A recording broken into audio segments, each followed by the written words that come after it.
Bienvenue dans Wonder Issues. J'espère que vous êtes motivés. Aujourd'hui, on parle d'être queer. Je vous laisse avec l'épisode. Bisous. Bienvenue dans le premier épisode de Wonder Issues. Aujourd'hui, on parle d'être queer. Donc, on a longtemps représenté les personnes queer comme des personnes cachées dans la société. On peut le voir dans le documentaire de France Info, Les homos en France. On voit tout au long du documentaire que les personnes qui témoignent, elles racontent vraiment qu'elles ont été représentées comme des personnes malades. Donc on comprend que l'homosexualité, ça a longtemps été mal vu, etc. dans notre société. Mais j'ai pu voir qu'en ce moment, aujourd'hui, on a beaucoup de milléniaux, de personnes plus âgées qui ont tendance à s'émouvoir face à la libéralisation de leur sexualité. Et donc c'est des personnes qui sont beaucoup plus vieilles que nous. Et nous, on n'a pas du tout vécu ça, donc on a du mal à s'y référer.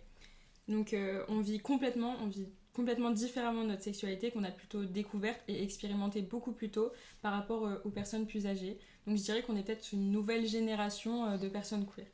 Donc notre problématique, ce sera comment on a vécu jusqu'ici notre sexualité. On va parler d'abord de la visibilité queer dans une première partie, puis de comment on se voit comme communauté.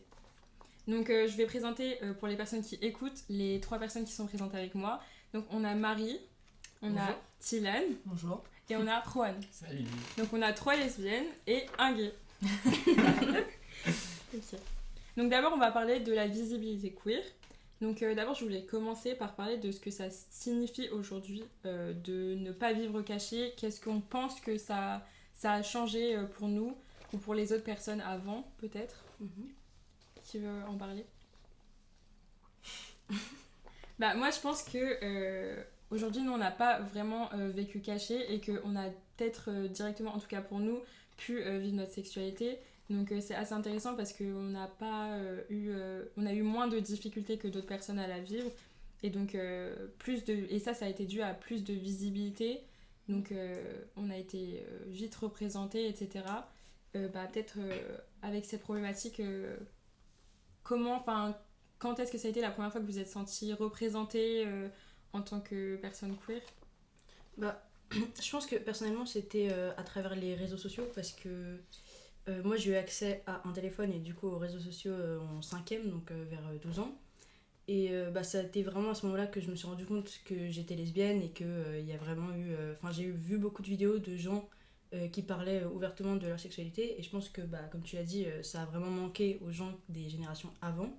Donc je pense que ça a vraiment changé par rapport à ce que les autres homosexuels ont pu vivre dans les années précédentes. Et donc je pense qu'être vu, ça aide aussi à se rendre compte de sa propre identité en tant qu'homosexuel.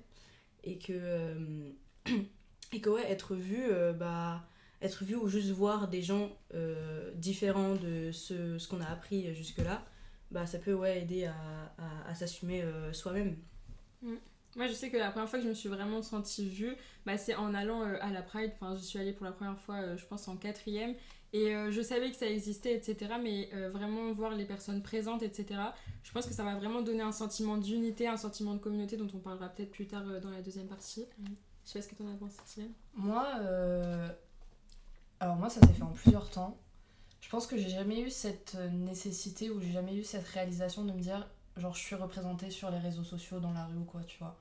Genre c'est pas que je me sens pas dans la communauté queer parce que factuellement j'y suis parce que je suis avec une fille et je suis attirée par des filles et tout. Mais genre la Pride j'ai jamais fait. Sur les réseaux sociaux je me suis jamais dit putain ouais là trop bien on est représenté, genre ce couple là il est en train de monter ou des trucs comme ça, tu vois. Mais après c'est vrai que je suis quand même contente de voir que genre plus ça va moins c'est tabou, tu vois, parce qu'il y a encore certains trucs où tu sens que faut pas toucher, faut pas en parler, faut pas le dévoiler et tout. Mais on sent que plus ça va et plus genre maintenant c'est comme l'hétérosexualité quoi. Et factuellement c'est comme l'hétérosexualité. Mais il y a encore des personnes âgées. Non, je rigole. Agathe, tu coupes. Non, mais c'est bien de faire des petites blagues comme ça. Pas celle-ci. Ça va. Ouais, et Juan, qu'est-ce que t'en penses? Moi, je suis un peu dans ta même situation. J'ai jamais eu besoin de représentation, mais c'est parce que dans ma famille, je suis pas le premier homosexuel. Donc j'ai toujours eu cette image et ça a toujours été très normal. j'ai jamais fait de coming out, j'ai jamais eu cette nécessité. Ouais, moi non plus. Mais c'est vrai que ça fait plaisir de voir des gens de ta communauté qui vivent librement, et surtout quand on se rend compte qu'il y a des personnes qui n'ont pas cette chance. Ouais. Enfin, je sais pas, je vois des couples sur Instagram, sur TikTok, je me dis, ah mais c'est bien, ils vivent une vie complètement normale. Il n'y a pas des gens qui disent, ah non mais c'est anti-nature, c'est pas bien. Ouais. Donc en vrai ça fait plaisir, mais moi personnellement j'ai jamais eu besoin de représentation. Et je pense que plus ça va, plus ce truc de ouais, c'est contre la nature, je sais pas quoi. Je pense que plus ça va, plus on se détache de ce truc-là et on en rit en fait. Enfin, moi aujourd'hui, je dis ça, je suis genre, bah écoute, ok, bah continue d'aller faire tes pâtes et moi je continue d'aller vivre ma vie concrètement. C'est plus une blague récurrente que vraiment un truc. Enfin, personnellement, moi on m'a jamais dit que j'étais contre nature ou un truc comme ça. Genre, pour moi, c'est un truc un peu arriéré qu'on pensait avant. Genre. Et à la limite, c'est presque devenu une blague entre queer. Ouais, vraiment. En fait, tu es contre nature. Ouais, c'est une blague, mais c'est vrai. Enfin. Non, je veux dire, j'ai jamais vécu ça. Ouais, oui. Mais c'est une réalité que ça arrive. Ouais.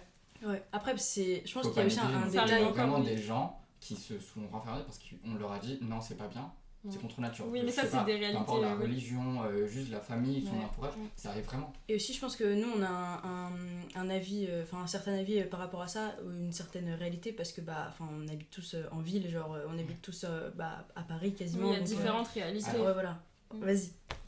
Oui et non. Là, j'habite à Paris. Mais bon, pour ceux qui savent pas, je ne suis pas français, je suis arrivé en France il y a 5 ans. Avant, j'habitais dans, pas un petit village, mais une petite ville en Colombie. Ouais. Donc, déjà, le changement de continent, c'est. C'était comment du coup en Colombie Bah, justement, c'était pas Je me permets, si. Bien sûr, justement, ça m'aide. C'était pas si facile que ça en vrai. Mm. Ici en France, je peux sortir comme je veux, habiller comme je veux, et personne ne va rien me dire. Alors qu'en Colombie, ils vont peut-être rien me dire, mais il y a des regards, il y a cette. Je sais pas, ce regard des gens en mode c'est pas normal, on n'est pas habitué. Mais oui, c'est vrai qu'habiter dans une grande ville comme Paris, ça aide énormément.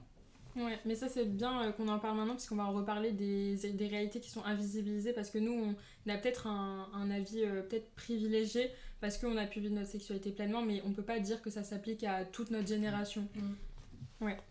Donc oui, justement ça, cette libération on va dire, c'est lié au poids de notre visibilité sur les réseaux sociaux et peut-être on peut s'interroger sur ça, qu'est-ce qu'on en pense de comment on est représenté sur les réseaux sociaux. Est-ce que quelqu'un veut en parler ? Je pense que chaque couple lesbien ou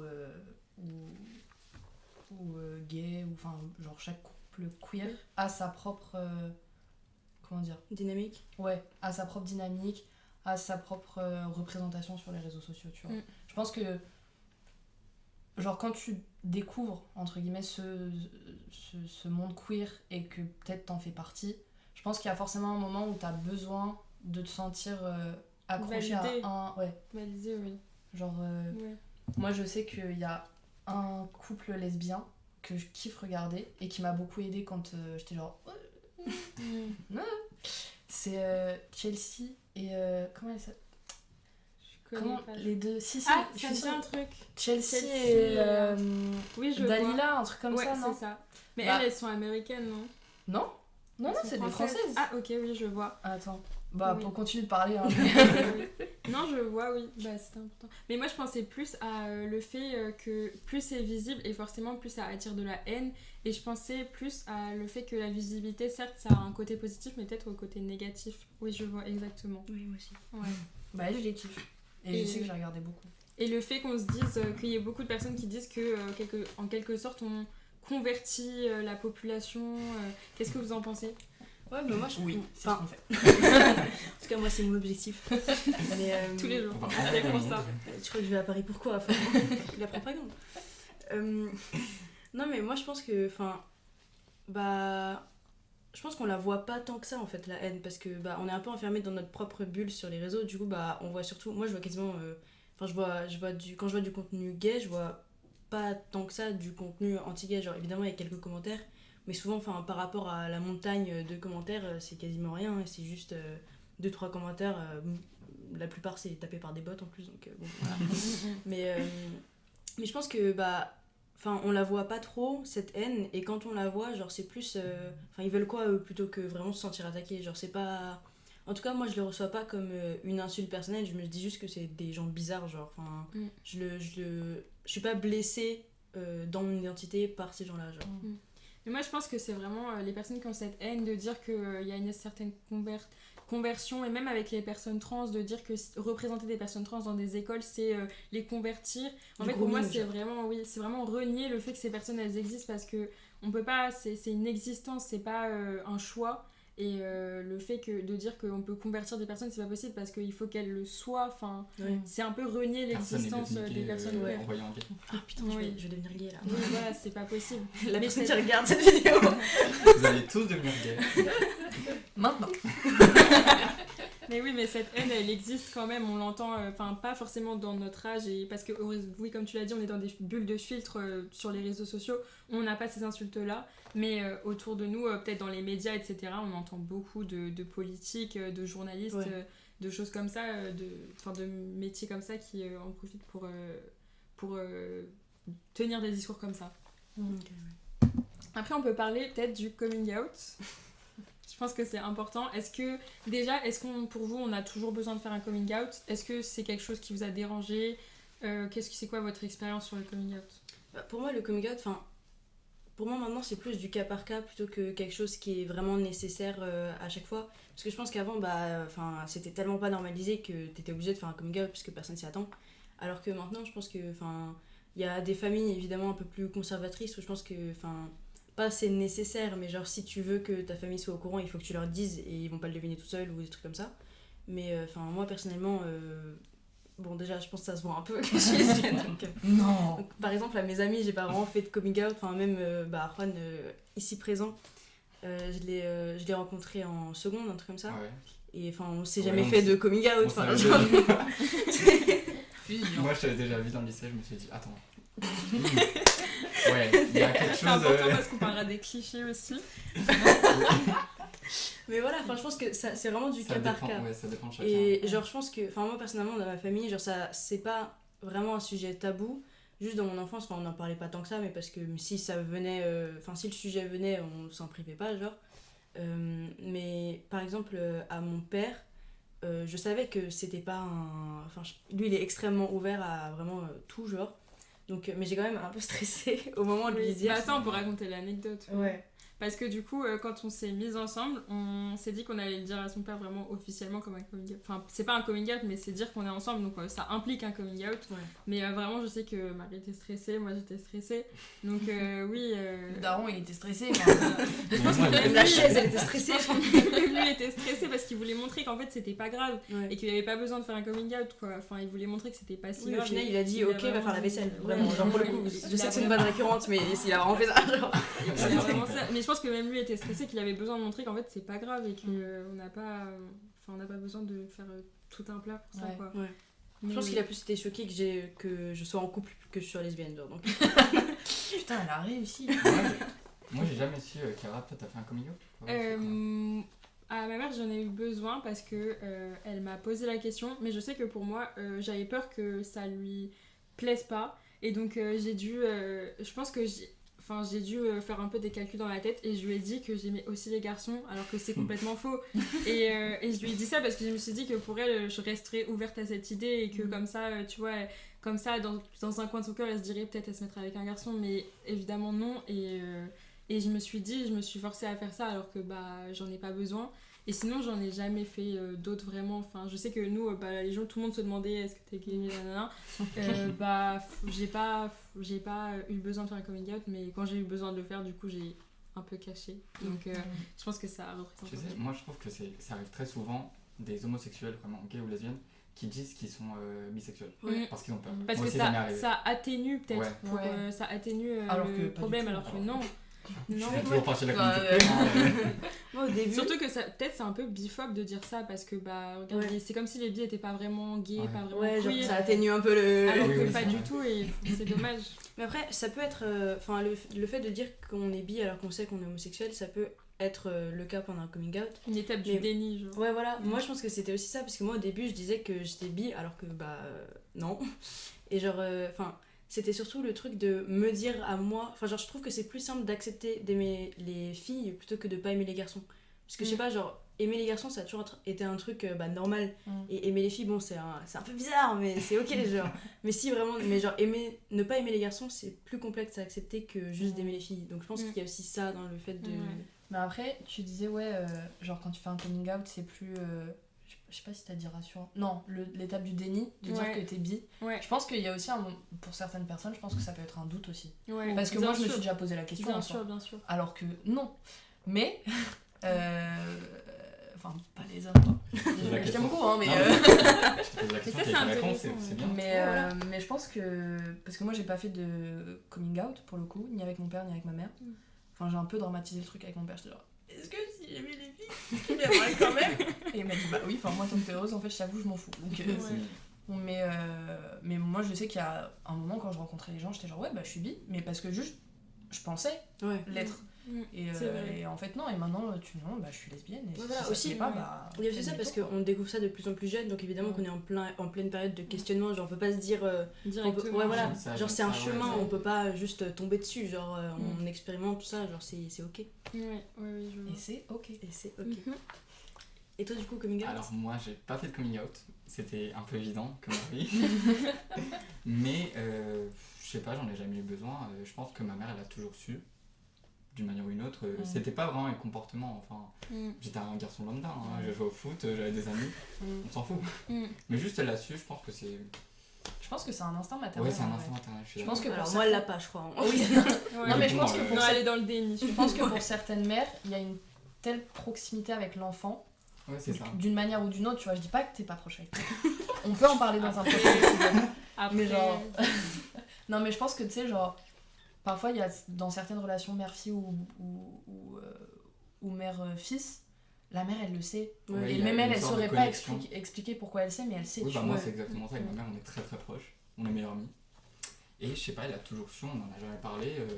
Et à un moment, je sais pas, il y a à partir de mes 12-13 ans, on parlait comme ça, ah regarde ce garçon il est beau, non? Donc, c'est là où je me suis dit, ça. ok, ouais, c'était une évidence. Ouais. Mais il y a aussi le fait que moi aussi je pensais que j'étais bi. Pendant très longtemps. Très longtemps, Pendant très, très ouais. longtemps. Ouais. Même nous Hier l'année encore, dernière, Quand on s'est rencontrés, L'année dernière ouais. encore. Ouais. Ah ouais, mais ma blague très de hier récent. était pas si drôle du coup. Parce que c'est un peu vrai. D'ailleurs, un an, il y a une différence quand même. Mais oui, mais c'était pas vraiment le déni. Juste, je voulais. Ouais, je pensais vraiment, je voulais essayer. J'ai essayé. Bon, Et finalement, non. Ouais. Mais en vrai, c'est normal de se poser la question, je pense. Mais justement, qu'est-ce qu'on se dit? Parce que depuis tout à l'heure, on dit oui, ça se voyait, etc. Qu'est-ce qu'on pense des clichés, etc. Est-ce que certains clichés, ça peut être des réalités? Enfin, est-ce que ça peut aider à savoir si une personne est queer? Qu'est-ce qu'on en pense? Certains clichés sont des réalités. En fait, je pense que ça, c'est pas un cliché. Enfin, Non, oui, c'est un signe de reconnaissance. Je pense que ce serait plutôt, oui, il y a plein de clichés, on se dit, mais c'est plutôt des signes de reconnaissance, comme la bague au pouce, des choses comme ça. Voilà. Mais moi je pense que déjà il y a ça, il y a les signes de reconnaissance qu'on prend pour des clichés, parce que personne se dit genre waouh trop bien, genre c'est ça être lesbienne. Ah tiens, elle est lesbienne. Tu devrais Alors montrer que à la justement, caméra c'est parce plus qu'il y a des gens. Ouais, parce que du Mais coup, il y on a des dirait gens que qui j'ai nous juste voient pas, hein. pointé entre ces mains. Il y a vraiment un truc. Mais surtout, il y a des gens qui ne voient pas, donc. Comment ça n'hésitez s'appelle pas en à français? dire, En anglais, c'est pas carabiner? Ouais c'est un carabiner mais je sais pas comment dire. Ouais, Un truc d'escalade là, un mousqueton là. Ouais, Voilà, voilà. un mousqueton. Il y a quoi d'autre comme petit signe distinctif? Bah ouais, Il y a le les bagues. bah oui. Pour les gars, il y a les boucles d'oreilles. Enfin, après, c'est beaucoup Ouais, les moins boucles fait d'oreilles, en aujourd'hui. vrai, moi je pense que c'est pas. C'est plutôt trop- un cas. C'est plus. C'est plus c'est du plus tout. trop un Attends, cliché. Pourtant là je vois que t'en as qu'une sur les deux. Allez, c'est ma mère qui. C'était pour l'occasion. C'est ma mère. C'est pour l'occasion. C'est vraiment ma mère. D'accord. Elle l'a su, elle s'est dit, bon, faudra différencier des autres garçons, non non, je rigole. Mais non, mais moi je trouve que la boucle d'oreille chez les garçons, en vrai. Ouais maintenant c'est tout le monde en a. Mais maintenant, même depuis les années 2000. Hein, Ouais. c'est- Ouais. Ouais ça s'est beaucoup C'est popularisé. un Il y a cliché quoi d'autre vraiment, il y a comme signe tard l'époque. Mais je pense que, ce qu'on prend pour des clichés, en fait, le fait que, genre même les clichés en général, genre, je sais pas, les féministes aux cheveux bleus ou les trucs comme ça, moi je pense que justement, en fait, plus tu rentres pas forcément dans une case de la société, plus, genre, t'as des facilités à te dire que tu t'en fous justement de rentrer dans ces critères et que du coup t'es plus toi. Donc c'est pas tellement des clichés et on peut pas dire que genre tous les gays ou toutes les lesbiennes se ressemblent, mais on peut dire que en tout cas les gens queer ont plus tendance à avoir un style alternatif par rapport à ce qui est un peu Oui, parce genre, qu'ils sont la déjà base. déconstruits. Ouais voilà, parce que t'as déjà réalisé que t'es pas exactement comme tout le reste des gens, genre. Du coup bah forcément t'as tendance à plus pouvoir être toi-même à la fois par tes pensées et par tes habits. Donc je pense que c'est vraiment juste une question de genre stade de la vie et manière de penser par rapport aux autres gens. Ouais, il y a une facilité vu que tu fais plus partie de la normalité. Ouais, voilà. Tu te dis bon, alors je vais faire ce que je veux, quoi. Ouais, voilà, c'est ça. Alors genre. que les gens, je sais pas, les personnes hétéros, elles sont toujours vues comme normales entre guillemets. Du coup pour elles c'est un grand pas de s'habiller différemment, alors que nous bah on est déjà différents, donc bah ça y est, on n'a plus rien à perdre. Ouais. Et par exemple, Juan, quand t'étais petit, tu dis ça se voyait déjà, mais comment ça se voyait déjà? Non, justement, ce que je disais, c'est que ma mère le savait déjà, Oui. mais je ne sais pas comment. D'accord. Peut-être il y avait des petits signes en mode j'avais plus de copines que de copains. Ouais. Mais c'était pas que ça, c'était pas vraiment je traîne avec des filles, je joue avec des Barbies, non, vraiment pas. Ouais. Donc il y a des petits trucs, ça peut être vu comme des clichés, rien que le fait d'avoir que des potes femmes. Par exemple, nous on voit un homme qui est ami avec une fille, on se dit soit ils sont en couple, soit il est gay. Ouais, moi je pense que justement, je trouve que c'est un peu injuste les trucs comme ça, parce que les trucs genre ouais ça se voyait dès qu'on était enfant, parce que moi aussi des fois je me dis ça, parce que bon je vais pas montrer des photos de mon enfant mais ça se voyait déjà un peu, mais parce que pour moi genre j'en mettrai lui à la fin de la vidéo. Mais genre ce genre de truc c'est vraiment, en gros par exemple si on va dire un petit garçon qui a amitié avec des filles, si plus tard il devient gay on va dire ah ouais bah ça se voyait déjà, genre il était pote qu'avec des filles quand il a eu 8 ans. Si au final il est hétéro bah on va juste dire bah ouais voilà, c'était juste il était pote qu'avec des meufs parce que c'était les plus sympas genre. Donc je pense que juste on adapte les clichés avec ce qu'on pense être vrai, genre je pense que tout le monde est différent, genre tu peux pas avoir vraiment un cliché, c'est juste des trucs qui reviennent, mais si ça se trouve c'est juste un truc qui revient chez tout le monde, et juste comme il est gay bah on dit ah bah tu vois il était gay avant, genre mais par exemple je pense par exemple il y a beaucoup le cliché des gays qui sont efféminés, qu'est-ce qu'on en dit. Moi je pense que c'est la déconstruction de son genre, et que vu qu'il s'attache plus forcément au genre de garçon, parce que souvent les garçons efféminés ils sont assez rejetés par les hommes, parce que les hommes ils sont beaucoup plus difficiles avec les gays que les femmes sont avec les lesbiennes. Ça dépend. Les femmes hétéros. Oui. Donc ça c'est un cliché qui revient souvent, et qu'est-ce qu'on en pense peut-être? Bah, en vrai c'est une question assez difficile parce que oui bien sûr. C'est vrai que c'est cliché, mais c'est comme il a dit, c'est des clichés en mode la personne est déjà déconstruite, donc elle fait ce qu'elle veut. Ouais, donc, je vois. ça se trouve, ils avaient juste envie d'être un peu plus efféminés, d'avoir des manières, de s'habiller comme ceci, comme cela. Et ils l'ont fait parce que bon, on s'en fout, j'ai plus rien à perdre. Mais c'est vrai que c'est assez récurrent, mais bon. Mais je pense que c'est juste qu'on déconstruit plus facilement le genre. Mais je pense qu'il y a aussi une partie genre d'inconscient de genre si t'es un homme t'es censé aimer une femme, et du coup si t'aimes les hommes bah il y a peut-être une partie d'inconscient qui te dit que t'es censé être un peu plus féminin pour plaire aux hommes qui aiment les femmes genre. Et pareil quand t'es lesbienne bah t'es censé t'es une fille, du coup t'es censé genre aimer les garçons, et comme bah t'aimes pas les garçons et que tu t'aimes les filles bah tu veux être un peu plus masculine pour plaire aux filles qui sont censées aimer les garçons. Du coup je pense qu'inconsciemment il y a un petit truc, mais du coup toutes les lesbiennes sont pas masculines, tous les gays sont pas féminins, donc je pense que ça dépend juste des personnes, après ça peut être un critère, mais je sais pas. Ouais.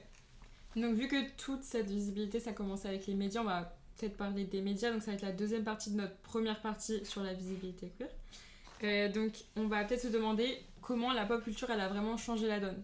Parce que nous, notre pop culture, elle est assez récente, mais je sais qu'il y a forcément... il y a eu une pop culture avant nous qui avait déjà libéré. Donc après les mouvements comme mai 68, on a une pop culture, notamment, je pense à Lady Gaga, moi, qui a vraiment montré ça. Il y a eu plein d'autres figures. Donc après, est-ce qu'on peut parler... Est-ce qu'on peut parler des anciennes figures, puis des récentes? Dans quel ordre vous voulez? Je sais pas, comme vous voulez. Logique, on s'y connaît un peu dans les anciennes figures, mais moi direct je pense à David Bowie, parce que même si en fait à la fin il est hétérosexuel, voilà, j'ai appris ça sur sa page Wikipédia. Mais il a fait beaucoup de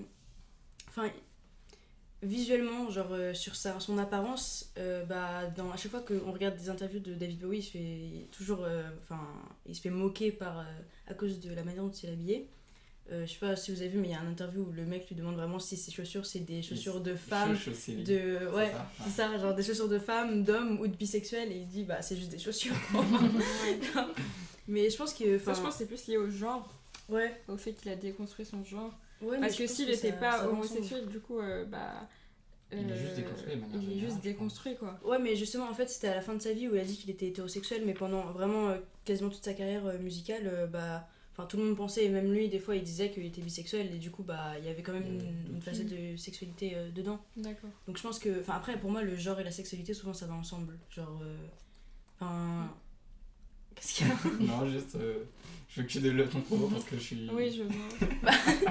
Non, mais je veux dire, enfin, il y a très peu de gens qui déconstruisent leur genre avant de déconstruire leur sexualité. Ouais. Genre, Ouais. enfin, c'est très compliqué, je pense, de. Bah, David Bowie, du coup. Bah non, parce que justement, lui, il y avait d'abord la question de la sexualité, même au début de sa carrière, il y avait déjà un peu le truc de. Est-ce Genre que un je peu suis- différent, un peu homosexuel, Ouais. etc. Genre, donc. Donc, enfin, pour moi, c'est pas possible de déconstruire son genre avant de déconstruire sa sexualité. Enfin, ça me semble logique, mais je sais pas si vous êtes pas d'accord. Si, si, moi je suis d'accord. Bah, je suis d'accord, mais je pense pas que ce soit impossible. Non, c'est pas impossible, mais c'est Ouais, très peu. C'est très. Ça arrive répandu. quasiment pas, mais. Ouais. Mais ouais, c'est vrai que c'est dur, il y a toujours un ordre. Attendez, une pause juste, je vais essayer.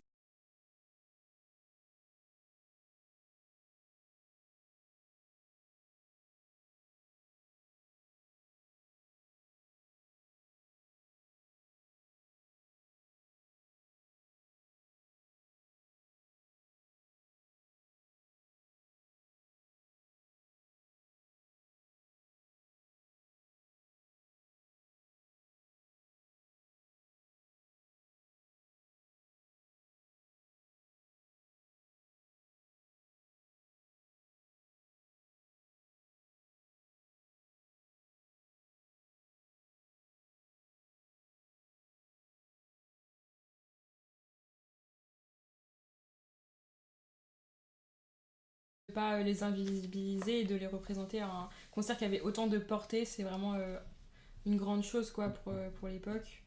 Après, je pense que. Enfin, il y a plein de gens qui sont ouvertement queer dans la pop culture, surtout dans la musique, genre Troye Sivan. Chapel Troye Brown. Sivan. Troye Sivan, Ouais, ok. Chapel Brown. Sinon, je sais pas. Moi, je pense à Mika. Ouais, c'est Ouais, vrai. Mika, Ou parce même que Lil moi, Nas X. je l'ai. Ouais, c'est vrai. aussi. Mais je l'écoutais beaucoup quand j'étais petite. Mais c'était pas forcément sa personnalité, c'est ça qui est intéressant. Ouais, c'est genre, il a pas fait son image d'artiste, il l'a pas basé sur ça. Oui, parce qu'il y en a mais beaucoup qui il le font. l'assume, ouais. Mais il l'assume. Et du coup, genre moi j'ai grave grandi avec ça. Et je sais, en vrai, je sais pas, je me suis jamais posé la question, mais je sais pas si ça a eu un impact du coup sur mon cheminement dans ma sexualité. Mais je sais que j'ai beaucoup grandi avec lui et genre que c'était pas du tout un tabou qu'il était gay quoi. Après, je trouve qu'il y en a beaucoup plus de gays que de lesbiennes, mais ça se trouve, c'est juste moi qui suis. Non, Ouais, moi si, j'y je pense suis- pas. Billie Eilish, Ouais, Ah ouais ouais. Ouais. Bah, elle a dit que finalement elle elle est est bisexuelle, oui, hein. Oui. oui, Bah, en fait, je crois elle a mais vite oui, mais je crois été, qu'elle a penché elle a vite été représentée comme une icône queer. Ouais. Enfin, même avant qu'elle dise qu'elle était lesbienne, tout le monde pensait qu'elle était lesbienne et on la prenait comme une icône queer. Ouais. Donc oui, mais parce qu'aussi elle soutenait Ouais. ouvertement la cause. Donc oui, bah, c'est ce que tu disais, c'est intéressant que des personnes qui n'ont même pas encore dit qu'elles sont dans la communauté, des personnes qui soutiennent, parce que ça normalise le fait d'être gay. Que t'es pas Dans obligé les d'être médias. gay pour soutenir Ouais. les gays. Voilà, c'est ça. Sinon, il y a Angèle en France. Ouais. Ouais. Après, c'est plus difficile comme histoire parce que Ouais. bah, elle a été outée Ouais. et bah, ça, c'est plus difficile, Genre je contre pense. son gré. Mais après, elle soutenait aussi complètement la cause, oui. Ouais. Sinon, aussi, une artiste hétéro qui soutient, comme je disais hier, Charlie XX. Ouais, Ouais. de Elle est complètement hétérosexuelle et pourtant sa communauté c'est vraiment queer. Aussi, ça a à voir avec son nouveau genre de musique, genre. Parce que son genre de musique maintenant, Bah, il est Ghost beaucoup Ring. plus. Il est beaucoup plus. Enfin, genre, il y a beaucoup plus. Bah, c'est comme ce qu'on a dit avant, ça marche pour les vêtements, mais ça marche aussi pour la musique. On a tendance à beaucoup plus écouter des trucs un peu différents de. Enfin, évidemment, tout le monde écoute du mainstream, même Lady Gaga, Billie Eilish, c'est Oui, du bien mainstream. sûr. Mais genre, les sous-cultures, elles sont souvent. Enfin, il y a beaucoup de gens queer qui sont dans les sous-cultures. Parce que bah, je dis sous-culture dans le sens subculture, pas genre sous-culture en mode comme les gens qui disent ouais, les mangas c'est de la sous-culture, je sais pas quoi. Ouais. C'est pas ça que je voulais dire.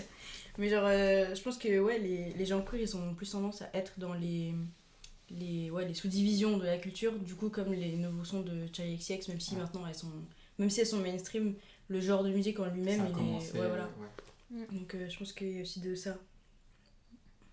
Mais peut-être on peut parler de comment ça nous a aidé parce que je pense par exemple à des choses comme par exemple je sais qu'il y a plein de petits artistes niches ou des choses qu'on a découvert quand on était plus petits, quand on se questionnait, et qui nous ont vachement confortés dans notre identité, et qu'après on se retrouve à en parler avec des gens et on se dit ah moi aussi je connais ça, moi aussi je connais ça, et vraiment ça nous fait, je trouve que ça nous aide à être une communauté. Enfin, par exemple toi et moi, je sais qu'on a parlé de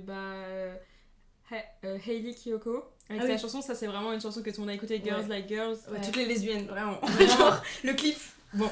Et ça par exemple, ça aide beaucoup à être une communauté. Je pense que ça peut faire la transition avec la deuxième partie. D'ailleurs, il y a un film qui va sortir sur le clip. Parce Ouais. que du coup, c'est tellement iconique le clip, maintenant ils vont faire Ouais, un il est clip. Je vraiment vois pas du iconique. tout de quoi vous parlez. Bah, en gros, c'est juste une musique qui s'appelle Girls Like Girls, donc Et il y a vraiment un genre clip. les la les chanson, tarnas. elle est... Ouais, et enfin, bon, la chanson elle est pas forcément incroyable, mais genre pour l'époque c'était. Ouais, c'était vraiment bien. Enfin, c'était vraiment le genre de l'époque, et en Ok. plus, comme le clip c'est vraiment des lesbiennes et que c'est mis en scène comme un film, ça a eu beaucoup de vues, et je pense que en tout cas sur les réseaux, toutes les lesbiennes ont eu une phase où elles étaient obsédées par ce clip parce que c'est vraiment une représentation à la fois musicale et visuelle, donc c'est les deux en même temps. Et du coup, il y a un film qui sort et. Ok, je vais le voir. Mais là, on parle beaucoup de musique et tout, mais à part ça, vous pensez à quoi comme À part ça. personnalité Je sais pas, dans le cinéma. Bah, il y a eu le film qui a vraiment choqué tout le monde avec Adèle, Exarchopoulos, la vie d'Adèle. Bon, Après ça c'est un peu difficile, c'est un sujet sensible. Ouais. Ouais, Je l'ai pas bah vu. moi j'avoue Mais je j'ai l'ai vu vu, que hein, c'était- mais c'est un sujet sensible parce que ce film il représente très très mal les lesbiennes. Ouais, en fait, je pense que c'est un peu trop. Enfin, en tout cas, moi, je l'ai vu quand, vraiment, je pense en 4ème, un truc comme Oui, ça. il est Genre, très après, jeune, hein. ouais. Et Très en fait, jeune. c'est. Pour ceux qui l'ont pas vu, c'est vraiment que des scènes de cul. Genre. Mais des scènes Genre, de sexe vraiment détaillées, Super long, détaillées. t'as tous les plans, c'est vraiment un porno. Et le pire, c'est que c'est réalisé par un homme, justement. Et en fait, on dirait vraiment, genre, un homme qui essaye de comprendre comment les lesbiennes. Font l'amour. Voilà. Genre, c'est vraiment. Enfin, c'est filmé C'est pas une bonne bizarrement, et c'est. Ok. Il y a très peu de romance. Et surtout quand c'est sorti, ça a été direct mal vu. Et en plus, il y a beaucoup de clichés comme les cheveux bleus, Ouais. le fait qu'une une relation lesbienne ça finit toujours mal Ouais. et qu'elles peuvent pas vivre heureuses, etc. Ça c'est vraiment récurrent. Le fait de voir des films où les lesbiennes ça finit jamais bien. Et Vraiment. pas que les lesbiennes. Oui, les gays aussi. homosexuels de manière évidemment. générale. Oui, ça finit Moi, ça jamais me bien, fait c'est penser- voué à l'échec. Vraiment, c'est horrible. Moi, ça me fait penser aussi, la représentation avant, c'était très. C'était vu d'un point de vue. C'était vraiment le point de vue des hétérosexuels. Par Ouais. exemple, là, Ouais. je pense au film Hors Contain. Ouais, je l'ai pas vu, mais. Ouais, j'ai pas vu non plus. C'est mais- tragique. Enfin, ils sont Ouais, je ensemble, sais que c'est et tragique. il y en a, et finalement, il dit non, en fait, je peux pas. Oui, je aussi parle. le truc que, en fait, on n'a pas le droit d'avoir genre juste un film mignon. Genre, bon, après ça. Une love story qui finit Ouais, bien, après c'est ça, dispo. maintenant, il y a le Ça truc. commence à évoluer, mais. Ouais, bon, après, c'est. Après, c'est très romancé, c'est très. Enfin, Ouais. moi, je pense à toutes les petites séries qu'on voit sur Netflix. Ah, Il y a super, toujours un petit couple de lesbiennes ouais. tout mimi. Oui, Mais. Oui, vas-y. Non, mais en fait, c'est juste que genre, j'ai l'impression qu'on n'a pas le droit d'avoir juste genre les films normaux. Enfin. Les films hétéros. C'est super Non, mais hétéronormatif ce que tu dis. Non, mais ce que je veux dire, c'est genre les films qu'on voit tout le temps, genre que ce soit des romances ou des films d'action, etc., il y a toujours un couple. Genre, il y a quasiment aucun film où il n'y a pas d'histoire d'amour. Et j'ai l'impression qu'on peut pas avoir genre ce genre de film. C'est toujours forcément sur une histoire d'amour. Basé sur ça. Voilà, et en plus, comme Kira l'a dit, ça se finit toujours mal. Et en plus, enfin, genre, je sais pas comment dire, mais c'est vraiment. Il y a toujours le critère de l'obstacle. Genre, il y a toujours. Il y en a un des deux qui est pas out, ou il y en a un des deux où sa famille elle est conservatrice. Ouais. Genre, il y a Ça, je toujours pense un c'est pour truc, montrer qu'il y a des problèmes, etc. Genre, c'est peut-être pour essayer de désinvisibiliser les personnes qui ont des réalités différentes. Mais comment c'est là le problème Genre, Ils voient ça comme un problème, Ouais. et pas comme un couple lambda, quoi. ouais, genre quand on regarde un film, on n'a pas forcément envie de voir les difficultés que Oui, nous-mêmes voilà. on Ouais, peut avoir. Genre, ouais. on peut juste Et vouloir surtout, regarder les un truc. difficultés, on en a vu dans plein de films, c'est bon, faut passer à Ouais. autre chose. Et c'est pour Ouais, ça c'est que vrai. je pense que Heartstopper, T'es même énervé si. comme ça. J'en ai marre des films comme ça. Et c'est pour ça que pour moi, Heartstopper, bon, c'est pas la série Vanille, genre, Ouais. bon, j'ai Ouais. lu ça quand j'étais en 4ème, donc c'était très bien, voilà. Mais c'est pas un truc incroyable, et ça se voit que c'est fait pour les enfants, genre, personnellement, ça m'ennuie. Mais genre, je trouve que c'est bien d'avoir un truc comme ça, parce que c'est très Oui, tout mignon, ça. et c'est plus des histoires de couple que, genre, vraiment de. Oui, il y a d'autres sujets que seulement le fait qu'il soit gay, quoi. Ouais, voilà. Enfin, ça parle aussi de Charlie qui a des TCA, etc.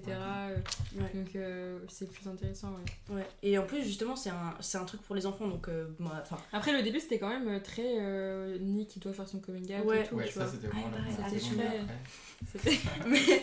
mais genre, pour moi, c'est bien qu'il y ait ce genre de truc parce que, même si c'est gênant, même si on se dit, ouais, c'est un peu enfantin, machin, bah justement, ça veut dire qu'on commence à avoir des films et des séries qui sont pour tout type d'âge et tout type de public au lieu de juste avoir, genre, les films d'action, les films de romance et puis les films de gay. Genre, Et ça, c'est genre, ça maintenant, la il y en a vraie Ça, c'est représentation. terrible, hein, vraiment. ou même, comment ça s'appelle le truc qu'on a regardé là avec 99 à la fin, avec. Je sais, Bound 99. Ouais, Tu sais, le truc. Bah, ça, ouais. c'était un peu un film d'action et un peu d'échappatoire et tout, avec un twist un peu lesbien. Et genre, c'était pas que le fait qu'elle soit lesbienne, c'était vraiment juste. Après, c'était très cliché, c'était vieux aussi. Oui, mais il y a aussi le truc de genre. Genre, ça aurait pu être la même histoire si c'était un mec. Genre, c'est pas basé seulement sur le Ouais. fait qu'elle soit lesbienne. Genre. Ouais, c'est vrai, c'est vrai. Donc je trouve que c'est bien aussi qu'on puisse avoir des représentations qui sont pas forcément fixées que sur être une représentation et juste intégrées de manière naturelle quoi. Bon, je pense qu'on va passer à des sujets un peu plus difficiles, un peu plus profonds et assez tabous.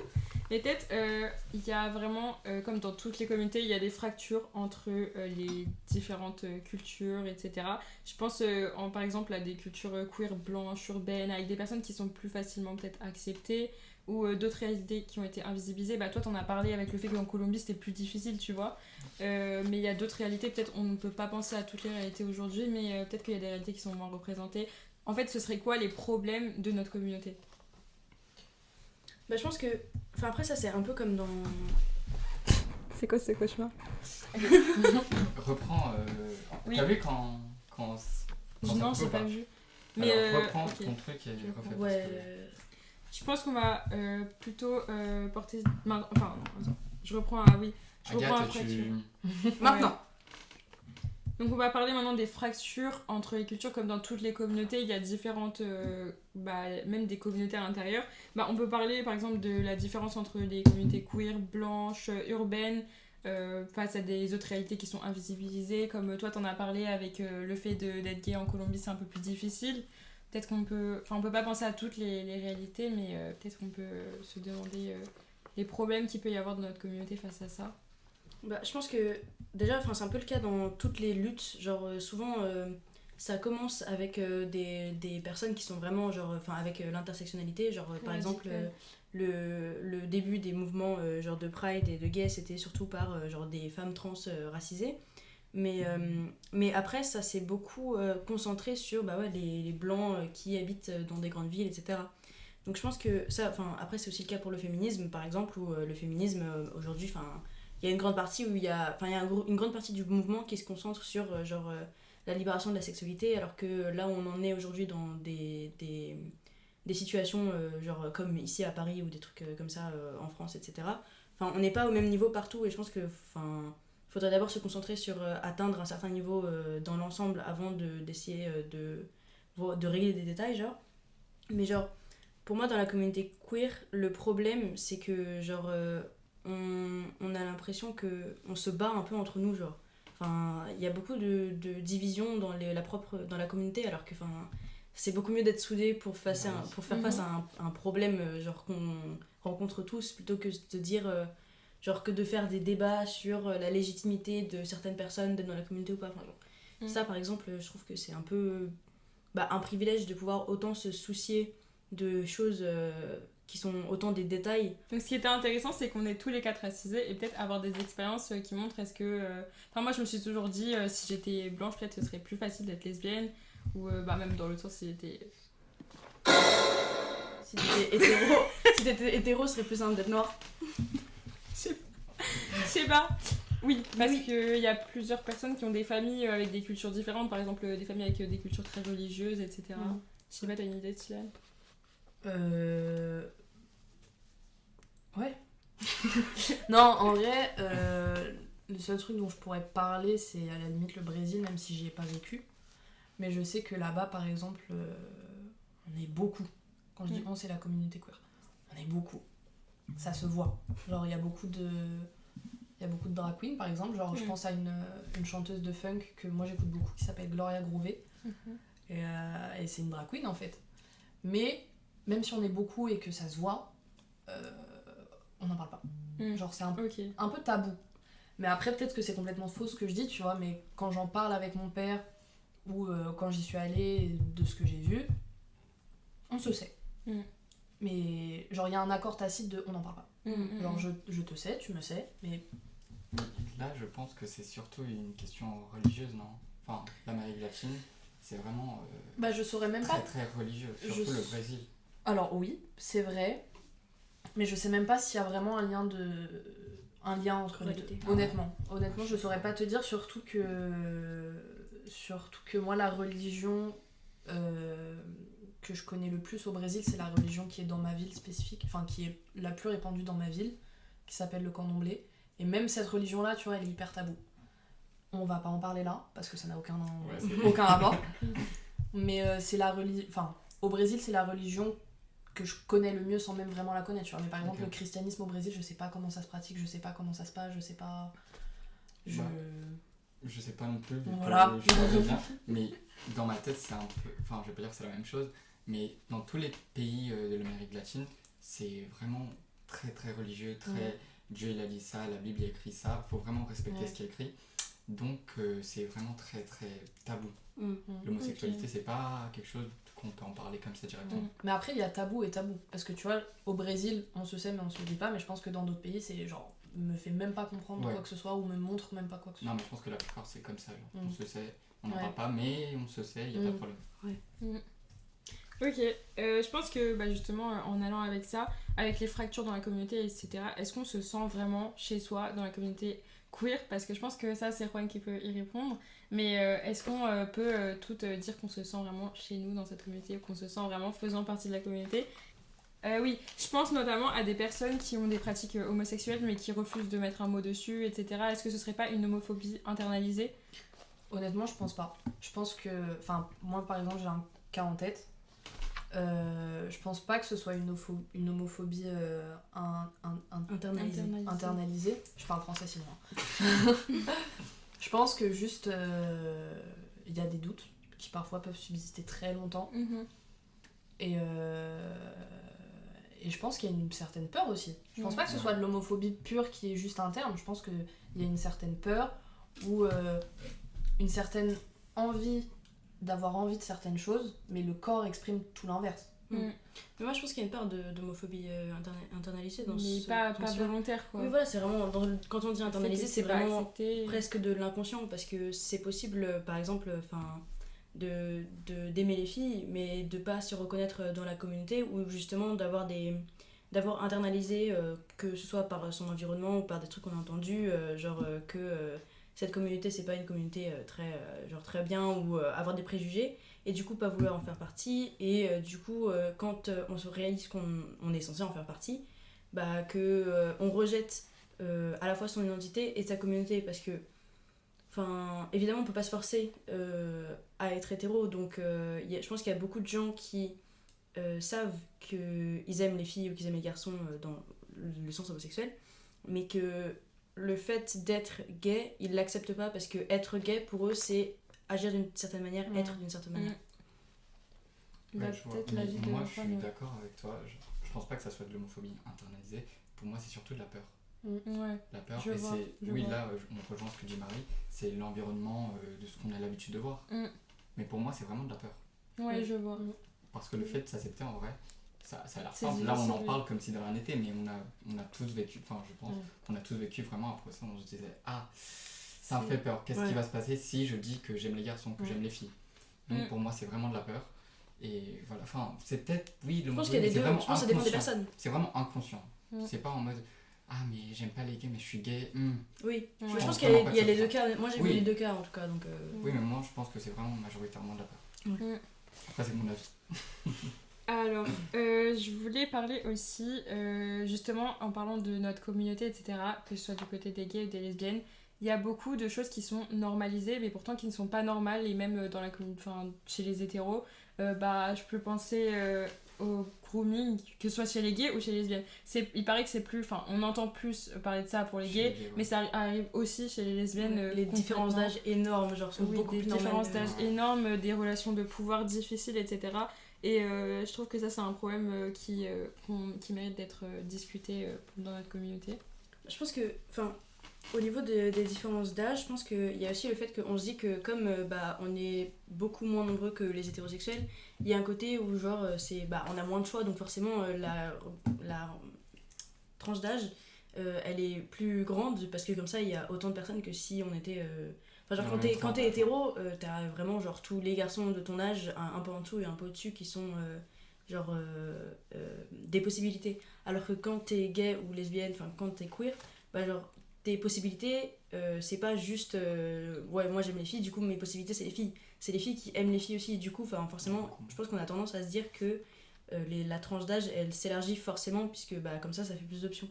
Mais après, c'est sûr qu'il y a vraiment des cas où c'est pas possible. Genre, si t'as 14 ans et que tu sors avec un mec de 24 ans, c'est pas normal. Enfin, genre, quelle que soit ta sexualité. Ah oui, non, pour les okay. Ouais, quelle que soit ta sexualité, genre, vraiment, c'est pas normal de sortir avec quelqu'un qui a 10 ans de plus que toi, surtout à un âge. Enfin, je parle pas de quand t'as 25 ans et que t'es avec quelqu'un qui a 40 ans. Bon, moi, je trouve ça bizarre, mais c'est ok, genre. Je comprends ce que tu veux dire. Après, je pense qu'il y a même si c'est très cliché de dire ça, il y a aussi une question de maturité. Genre, par exemple, moi j'ai 18 ans. On imagine que, je sais pas, ma copine elle a 25 ans, c'est pas le cas, mais on imagine. Je pense qu'il y a aussi une question d'objectif, de maturité, dans le sens où, par exemple, moi le lycée ça me fait chier à la mort. Genre, je suis là, j'ai envie de. Là, je suis en train de passer le permis, j'ai envie que ça se fasse vite, j'ai envie de trouver du taf, j'ai envie de construire une famille. Genre, je suis déjà dans ce truc là, tu vois. Oui, c'est ce que je disais par rapport aux étapes de la vie. C'est que... Ouais, c'est ça. Ouais. Je dis pas que les autres personnes de 18 ans ne sont pas. Enfin, sont moins matures que moi. Oui, ça dit juste qu'elles sont pas j'ai au déjà même envie d'aller stade. plus loin. Ouais, voilà, c'est ça. J'ai déjà envie d'aller plus loin. Et donc, je pense que si ma copine avait 25 ans, on serait plutôt raccord, parce que je pense qu'à 25 ans, c'est l'âge où tu commences à te dire j'ai envie de me poser, j'ai envie d'avoir une famille, j'ai envie de. Tu vois. Donc, je pense que ça n'irait pas à tout le monde. Ouais. Après, je pense qu'il y a un truc qui est vrai aussi, et je le critique pas, mais c'est factuel. Je pense que ça peut mieux passer aux yeux des gens si c'est le même sexe, surtout si c'est fille-fille. Ouais, oui. Parce qu'on se dit, oui, pour les filles, on se dit qu'il n'y a pas d'homme et qu'il n'y a pas de danger. C'est ça, alors que ça peut être complètement faux. On se dit que vu qu'il n'y a pas d'homme, il n'y a pas de danger, il n'y a pas de manipulation, alors que si ça existe chez les lesbiennes, la manipulation, ça existe chez les gays, enfin les relations de pouvoir, etc., ça existe partout et il faut y faire attention, quoi. Après, moi, je faisais plus référence, je pense que, après, j'ai peut-être été un peu dur en disant moins de 25 ans, mais ce que je veux dire, c'est que, pour moi, quelqu'un de 25 ans qui sort avec quelqu'un de 16 ans, par exemple, ça, c'est pas normal. Mais après, à partir de 18 ans, là, c'est vraiment... les étapes de la vie, elles commencent à vraiment correspondre vraiment à chaque personne. Alors que quand t'as 14 ans, en général, tout le monde est à peu près au même stade. Ouais. Donc, pour moi, genre, si y a des lesbiennes où, genre, c'est 14-18 ans, pour moi, c'est pas vraiment la même chose. Parce que, à 14 ans, t'es en 3e ou seconde, genre, alors que tu viens de passer le brevet, genre, la meuf, elle est en train de passer le permis, elle est en train elle a passé son bac, elle pense à ses études. Genre, pour moi, c'est vraiment des étapes différentes, et je pense que dans la communauté queer, les écarts d'âge, ils sont genre beaucoup plus normalisés que dans les relations hétérosexuelles. Et ouais, je pense que c'est dû vraiment au fait qu'il y a moins de choix, mais je pense pas que ce soit vraiment quelque chose qui soit... que ce soit une fatalité. Genre, je pense pas que c'est obligé de plus ouvrir au niveau de la tranche d'âge, mais que c'est juste essayer d'être plus ouvert, de voir un peu les gens autour de nous, plutôt que juste se jeter sur les gens plus âgés ou plus jeunes, quoi. Est-ce qu'on a fini de parler de ce sujet ? Oui. Ok. Alors, je voulais aussi parler de l'héritage qu'on a gardé, parce que, en fait, évidemment, ça vient de quelque part, le fait qu'on soit libre aujourd'hui, qu'on puisse en parler librement, etc., et qu'on puisse en parler à notre famille, etc., ça vient d'un certain héritage.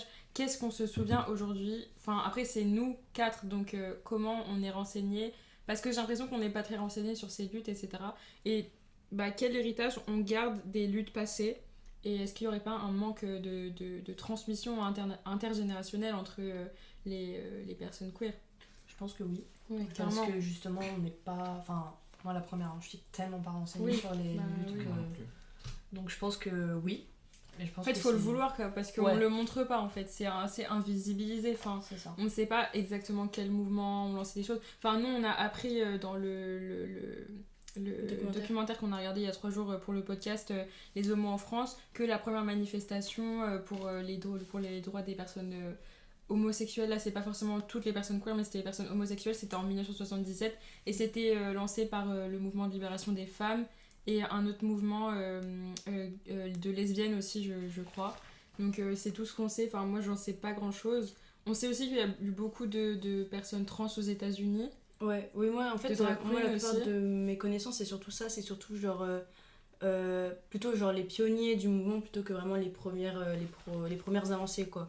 Donc moi ce que je sais surtout c'est ce que j'ai dit tout à l'heure, c'était que le mouvement à la base c'était vraiment ça venait vraiment d'en dessous avec genre des femmes noires, trans, des homosexuels un peu rejetés de leur famille comme avec le film Paris is Burning. Et du coup ça c'est un peu tout ce que je sais. Après je pense que aussi un des trucs où on n'en parle pas assez, je pense que tout le monde l'a un peu dans le fond de sa tête, mais genre on ne s'y connaît pas tant que ça, c'est genre la lutte contre le sida, parce que ça a été surtout ça. On l'a vu dans le documentaire, Ouais aussi, ouais. Parce que c'était vraiment un moment où les homosexuels ils étaient vraiment considérés comme des merdes, des malades justement. Ouais, des malades, et genre que c'est vraiment à ce moment-là que comme c'était nécessaire de lutter contre cette haine, que ça a vraiment pris, et qu'il y a eu de plus en plus de mouvements, de manifestations, tout ça.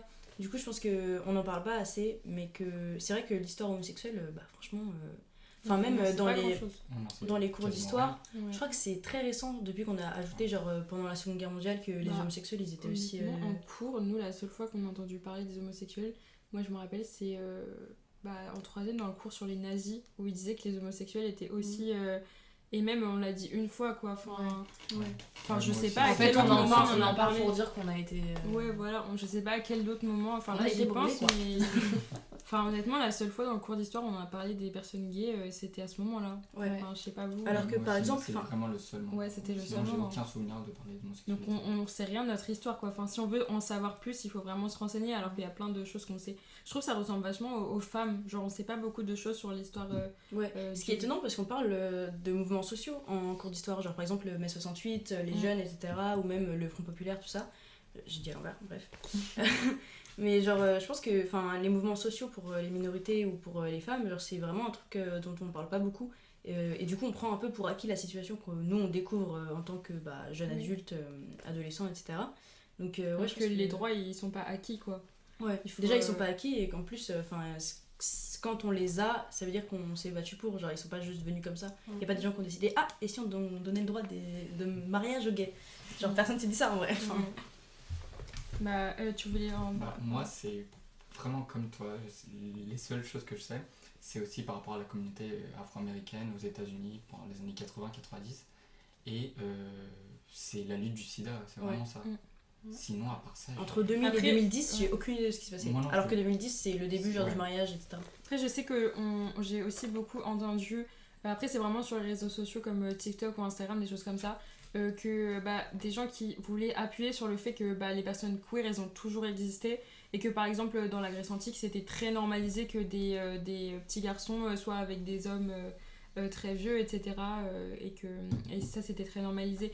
Après je pense que ça c'est aussi quelque chose d'assez c'est dû à la comment ça s'appelle au fait que les hommes ont plus de pouvoir, parce que du coup ils pouvaient se permettre de faire accepter ça quand eux ils en avaient envie quoi. Oui c'est aussi le cas, le truc de pouvoir assumer d'être gay parce que t'as du pouvoir, c'est aussi un truc qui est très présent sur le continent africain. Parce que au Cameroun par exemple, là récemment, je crois il y a un an et demi, un truc comme ça, il y a la fille du président du Cameroun qui a fait son coming out en tant que lesbienne, et il y a plein de gens qui ont célébré ça en mode ça va faire une avancée, il y a des gens qui vont être out publiquement, etc. Alors qu'en fait c'est vraiment juste la preuve d'un privilège, parce que si elle a pu le dire c'est aussi parce que elle a du pouvoir, elle a de l'argent, elle peut partir quand elle veut. Alors que des gens qui vivent dans des situations beaucoup plus précaires, c'est pas aussi simple de juste faire son coming out. Si ça se trouve en interne, ça s'est super mal passé. Et c'est comme, je sais plus... Ah oui, c'était aussi dans le documentaire, je crois. Il y avait une sportive, je crois que c'était du tennis, qui avait fait son coming out, elle avait perdu tous ses sponsors d'un coup. Donc c'est vraiment... ça dépend vraiment de ta situation. Et je pense que nous-mêmes, en fait, on en fait partie, des gens privilégiés, parce que... on est vraiment juste à côté d'une grande ville, je crois que toi t'habites carrément à Paris, donc c'est vraiment après je sais que certes on est privilégié, mais ça n'empêche pas d'avoir moi je sais que j'ai toujours peur que les adultes le sachent, etc. Je veux pas que ce soit la première chose qu'on voit de moi, et je veux pas... En fait c'est normal, personne veut que sa sexualité ce soit la première chose qu'on voit de toi, parce qu'on s'en fout, donc on s'en fout, ça fait partie de moi certes, mais c'est pas, ça me représente pas. Donc on est privilégié, mais on a toujours forcément peur comme tout le monde d'être un privilège, c'est pas vraiment justement. moi j'ai toujours eu très peur que les gens me reconnaissent comme ah tiens c'est le gay. Je sais pas, mais moi aussi, ma manière, la façon dont je m'habille, mais c'est toujours je suis gay, ok, ça fait partie de moi, mais je suis pas que ça, je suis pas que homosexuel. C'est pas ta personnalité, ouais, quoi. justement. Mais je comprends que t'aies peur et je pense que c'est normal, on est tous passés par là, non enfin... Ouais, et puis même, je pense qu'il y a des moments où, genre, surtout, bon là je nous regarde nous 4, bon c'est plutôt nous 3, mais genre quand ça se voit vraiment, genre, quand on correspond un peu plus au cliché, bah genre je pense qu'il y a des moments où on aimerait genre justement que ça se voit pas, genre il y a certains moments dans certains contextes, dans certains endroits, avec certaines personnes, où genre on se dit oula qu'est-ce que je fais là, genre on se sent pas forcément à sa place justement parce que ça se voit genre qu'on fait partie de la communauté queer. Donc après évidemment on a des privilèges, mais je pense que enfin dans aucun cas être gay c'est parfaitement accepté, parfaitement normalisé, genre je pense que même dans des pays ou des endroits où c'est vraiment très genre accepté, même au niveau de la loi, etc. Je pense qu'il y a toujours des moments où on se sent pas à sa place, même si bah normalement, enfin dans la vie de tous les jours c'est ok genre. Donc, Oui, ça c'était hyper important pour moi de parler des personnes sur qui ça se voit parce que bah, moi je peux pas donner mon avis parce que je sais que ça se voit pas. Enfin, ça a été malheureusement. Ça a été un problème pour moi. Pendant assez longtemps, je me suis dit... justement, je voulais vous poser la question, est-ce que vous avez eu besoin de performer votre sexualité ? Moi, j'ai beaucoup eu besoin de performer ma sexualité parce que je me disais qu'il fallait que je rentre dans certains clichés, etc. Mais c'est pas ma personnalité, en fait. Et comme Juan l'a dit, on n'est pas que ça. Enfin, je suis pas que lesbienne. Et je suis aussi, je sais pas, je suis féminine, donc ça rentre pas dans certains clichés, etc.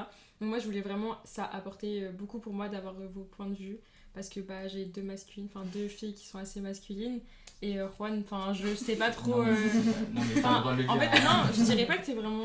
moi, mon point de vue, je dirais pas que t'es efféminé en fait. Je suis plus afféminé que... En fait, tu corresponds au twink, donc c'est c'est une certaine catégorie qui est pas je trouve que t'es pas particulièrement efféminé. Je suis blanc, mais c'est ça, c'est vraiment moi quoi. Ouais, donc peut-être vous avez peut-être si... J'ai jamais vraiment ressenti le besoin de performer ma sexualité dans le sens où c'est juste moi. J'ai jamais cherché à montrer je suis lesbienne, donc pour les autres je suis là, vous pouvez venir. C'est vraiment juste... Salut les filles. Tu le vois pour moi, genre. Salut les filles. Non, mais c'est vraiment juste... c'est ma dégaine, en fait. C'est juste Et je pense que j'aurais eu la... Enfin, non, peut-être pas. Là, je suis beaucoup plus... Surtout en ce moment, je suis beaucoup plus dans la recherche de la masculinité parce qu'il y a toutes les questions qui vont autour de la transidentité et tout.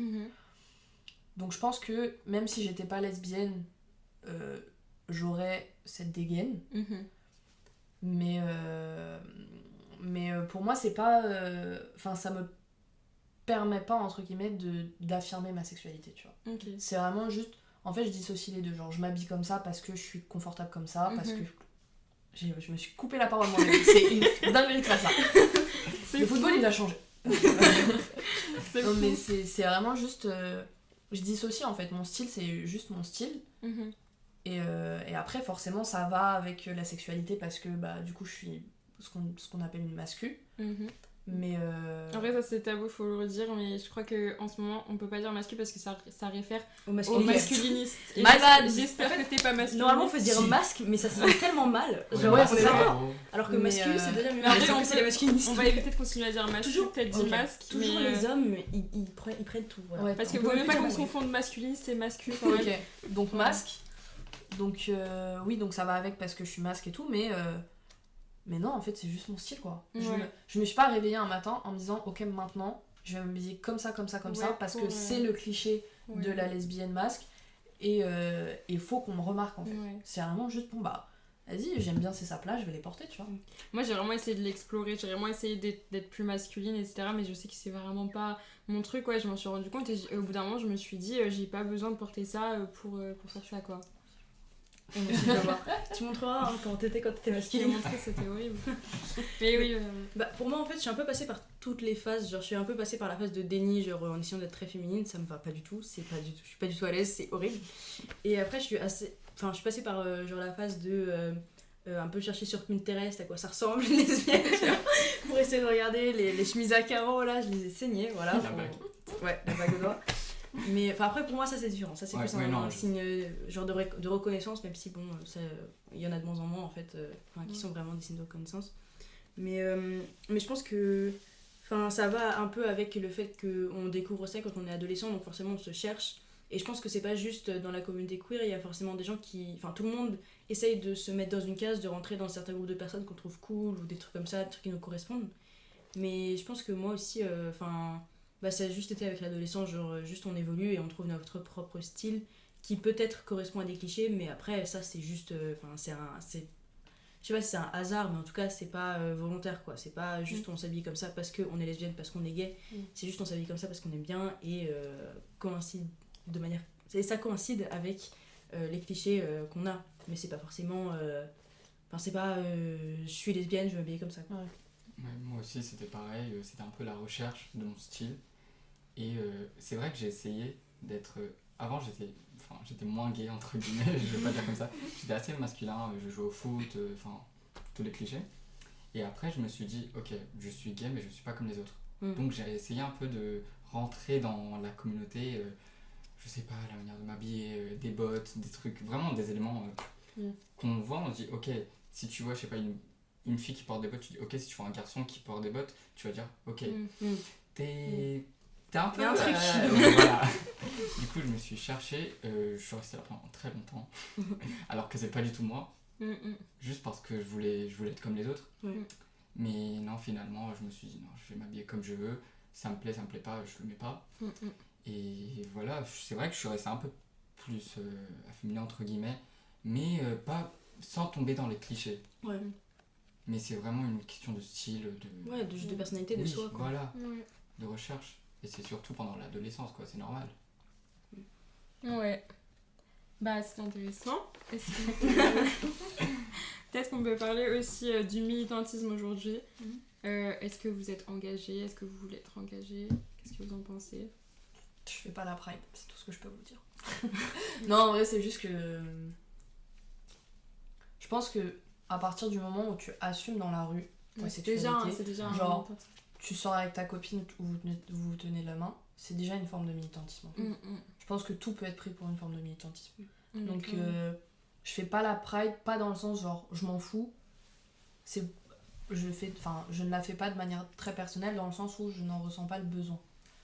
Mais après, si quelqu'un me disait ouais bah vas-y demain il y a la Pride, on y va, j'y vais avec plaisir. Mais c'est juste que de moi-même, j'en ressens pas le besoin, même si je trouve ça très bien, genre j'aime voir les vidéos, les images de ce qui se passe et tout. Mais pour moi, en termes de besoin, ça n'en est pas un en fait.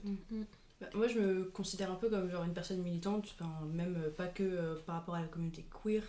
Donc après moi je vais aux manifs quand je peux, je vais à la Pride, etc. Depuis, genre j'y vais à peu près toutes les années. Mais genre pour moi, je pense que la Pride ça a un peu changé de but. Maintenant c'est beaucoup plus festif qu'avant. Après il faut distinguer, il y en a deux, il y a celle qui est festive et celle qui est engagée, militante. Ouais. Et la Pride radicale et la Pride financée, de moins en moins, par l'État. Ils ont coupé vraiment 80% du budget, mais bref. On va pas partir dans des débats politiques, voilà. mais... Bah si. mais oui, du coup, moi je fais les deux, du coup. Et après, même la Pride de base, c'était vraiment une manifestation, quoi. C'était vraiment pour revendiquer des droits. Et je pense que maintenant, évidemment, comme on a plus de droits, et qu'au niveau légal, en fait, on a tous les droits, c'est juste au niveau de la pensée des gens que ça a besoin d'évoluer, je pense. Je pense que logiquement, c'est devenu beaucoup plus festif et moins une manifestation, mais je pense que c'est pas forcément mauvais, parce que ça veut justement dire que on est là, on est fiers, et puis voilà, si on a envie de danser, on danse, et puis c'est ok. Moi, je trouve que c'est important de toujours se souvenir que c'était une manifestation à la base, mais que c'est pas grave si juste ça devient une manière de montrer qu'on est là, parce que on est là. Quand on existe. Voilà, mais je trouve que c'était intéressant le fait que tu parles de besoin d'y aller, etc. Parce que moi je pense que ça a été vraiment un besoin, notamment de représentation, puisque la première fois que j'y allais, c'est la première fois que je me suis sentie vue en tant que lesbienne, etc. Et ça m'a fait vraiment un choc de me dire que c'était réel et que j'étais pas folle, vraiment que c'était quelque chose de réel et que c'était important, que c'était politique aussi, que c'était important qu'on décide dans la rue, qu'on soit représenté, etc. Et ça m'avait du bien aussi de voir que, en fait, évidemment, les personnes queer, elles sont plus déconstruites elles sont plus dans l'acceptation, etc. Et de voir que toutes les personnes autour de toi, elles sont adorables, elles sont, je sais pas, festives, et que aussi tu vois des personnes qui te ressemblent, ça fait du bien. Et je trouve que c'était hyper intéressant de parler de besoins. Voilà, donc on va passer aux petites questions. On en a gardé 2 parce que les autres on a déjà répondu avant. Donc la première ce serait, enfin je vais la dire à la deuxième personne. Te considères-tu queer politiquement ou uniquement dans ton identité ? Alors, c'est une question assez difficile en vrai, mais je pense que c'est pas juste mon identité, c'est vraiment tout ce qui m'entoure, donc aussi politiquement, et c'est inconscient finalement, parce que si je suis gay, je sais qu'il y a une répercussion, enfin que le fait d'exister, ça aide la communauté à avoir de la visibilisation. Enfin, tu vois, juste en étant moi-même, je fais de la représentation pour ceux qui s'identifient à moi. Ouais. Donc c'est vraiment politique aussi, mais c'est pas vraiment voulu. C'est pas voulu, c'est pas cherché. Ok. Peut-être Tilan ? Non, en vrai, j'ai rien à rajouter parce que, en vrai, je commence tout juste mon éducation politique, pour être honnête. Pour le moment, c'est juste des petites bribes d'informations par-ci par-là. Enfin, par exemple, Palestine, Israël, des trucs comme ça, tu vois. Après, je pense que ça viendra avec le temps, mais je suis assez d'accord avec lui. En fait, juste le fait d'exister, ça a un impact que tu le veuilles ou non, quoi. Évidemment. Marie, peut-être ?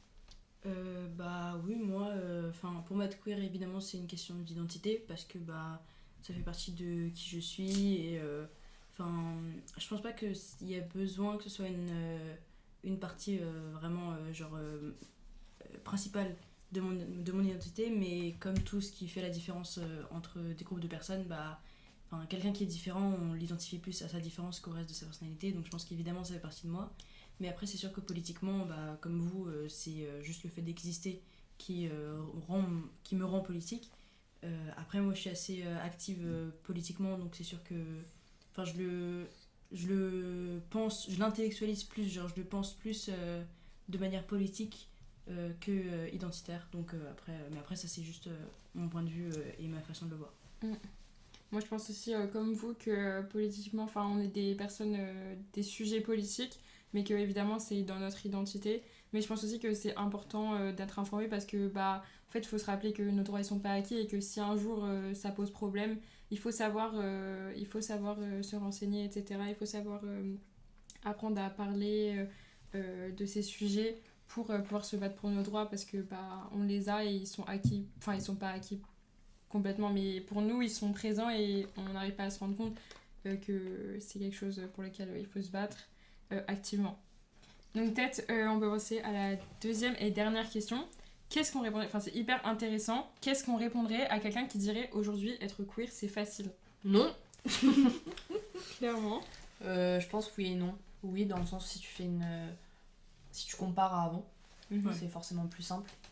Aujourd'hui on a moins de chances de se faire tirer dessus si vous avez moins de chances par exemple de vous faire tirer dessus si vous sortez ensemble en vous tenant la main.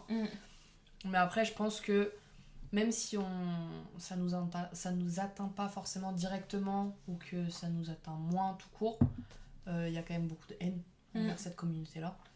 Donc je pense que ça dépend de genre, où t'es, ta situation sociale, où t'es dans le sens géographiquement, ta situation sociale, ta situation même familiale. Donc je pense que c'est assez nuancé comme réponse en fait. Factuellement non, parce que t'auras forcément pas les mêmes réactions en disant je suis hétérosexuel, de toute façon tu dis pas, et je suis homosexuel. Mais oui, dans le sens où on se fait plus pendre pour ça, on se fait plus brûler à vif pour ça, on se fait plus, tu vois. Ouais, mais je pense que c'est très nuancé. Concrètement, en fait, au-delà de la société, en fait c'est difficile dans ton intériorité. En fait, c'est déjà un combat avec toi-même de comprendre que tu l'es, etc. Donc, forcément, il y a une difficulté puisque c'est pas une conformité et forcément, tu vas avoir une réflexion qui est très difficile à l'intérieur de toi. Donc, c'est induit, en fait, c'est impliqué que ça va être un combat avec toi-même, etc. Donc, oui, pour moi, c'est Alors, difficile. moi, je dirais aujourd'hui, c'est plus facile d'être queer. Mais c'est pas facile, c'est jamais facile d'être queer parce que t'es toujours différent. Et pas, comme Tilan l'a dit, c'est pas vraiment aux yeux de la société, c'est vraiment pour soi-même. Donc non, c'est pas facile d'être queer, c'est plus facile qu'avant, certes, mais ça reste une lutte envers soi-même. Et bon, c'est jamais facile. Après, la facilité, c'est très subjectif aussi, ça dépend des situations. Mais non, je dirais non.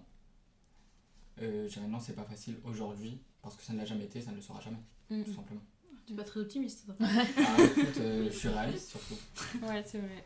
Bah, il faut tendre vers cet idéal, c'est ça que les militantistes cherchent. Moi je suis très d'accord avec Tilan sur le fait que ça dépend vraiment de son environnement, de son statut, de où on vit, etc.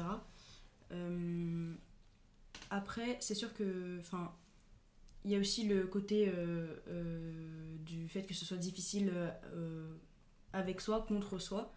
Donc je pense que être queer, c'est simple par rapport à avant, mais que c'est jamais... il y a toujours des situations où on aimerait ne pas l'être, ou des situations où juste c'est pas quelque chose qu'on accepte en soi, même si dans la vie de tous les jours on est ok avec. Genre. Donc je pense que ça dépend vraiment des moments, des situations, de la manière dont on vit. Ok. Mais je pense qu'on va finir sur ça. Donc déjà, je vais vous remercier tous et toutes d'être venus, parce que c'était hyper intéressant. Et c'était, franchement, on a bien développé tous les sujets que je voulais développer. Et je pense que c'était vraiment intéressant de montrer qu'il y a une différence entre avant et maintenant. Et on a vraiment pu développer ce sujet-là. Donc j'espère que ça vous plaira. Et on se retrouve pour le prochain épisode. Bisous. Bisous. Ok.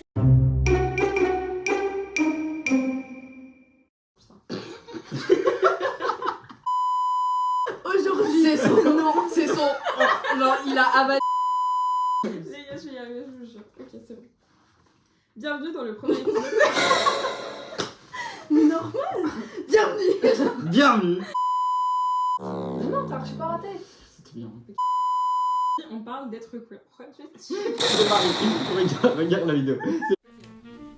Bienvenue dans... Ok, attendez.